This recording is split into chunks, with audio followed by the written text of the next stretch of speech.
Kaninang 2 a.m. ay nag-intensify na into a tropical storm si Bagyong Ramil. Huling namataan yung sentro nito sa layong 305 kilometers silangan ng Huban, Sorsogon. Taglay nito yung lakas ng hangin na 65 kilometers per hour malapit sa sentro at pagbugso ng hangin na umaabot sa 80 kilometers per hour. Ito po ay kumikilos pakanluran sa bilis na 20 kilometers per hour and ngayong araw nga po ay mas mararamdaman na natin yung direct effect nito ni Bagyong Ramil sa malaking bahagi po ng Luzon, kung saan ngayong araw masungit na panahon na po yung mararanasan natin dito sa bahagi ng Camarines Norte, Camarines Sur at sa area din po ng Catanduanes. Samantala may mga pag-ulan na din at bugso ng mga malalakas na hangin na mararanasan dito sa ilang bahagi ng Eastern Visayas, partikular na po yan sa Samar Provinces, maging sa nalalabing bahagi pa ng Bicol Region, dito din sa area ng Quezon, Aurora, Bulacan, Nueva Ecija, maging dito din po sa bahagi ng Quirino,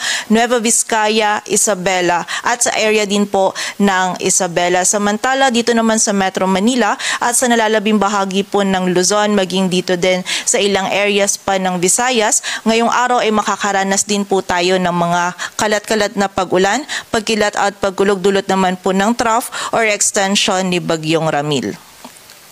At ayon nga dito sa ating latest forecast track analysis, generally west-northwestward na po yung magiging pagkilos ni Bagyong Ramil at in-expect po natin mamayang hapon or gabi ay posible po itong lumapit or maglandfall dito sa area ng Catanduanes. And then patuloy po itong kikilos patungo pa rin dito sa may central southern Luzon area, kung saan mamaya po or bukas po ng early morning ay posible naman itong lumapit dito sa may area ng Camarines Norte, and then posible po yung another landfall natin over the area of Aurora or Quezon bukas po ng umaga or ng hapon. And nakita po natin after po ng pag-landfall niya dito either sa Aurora or Quezon area ay tatawirin naman po nito yung northern and central Luzon area. And during its passage, nakita po natin na ma-maintain niya yung intensity nito na tropical storm. And nakita nga po natin ngayon hanggang bukas po yung peak na mararamdaman natin yung direct effect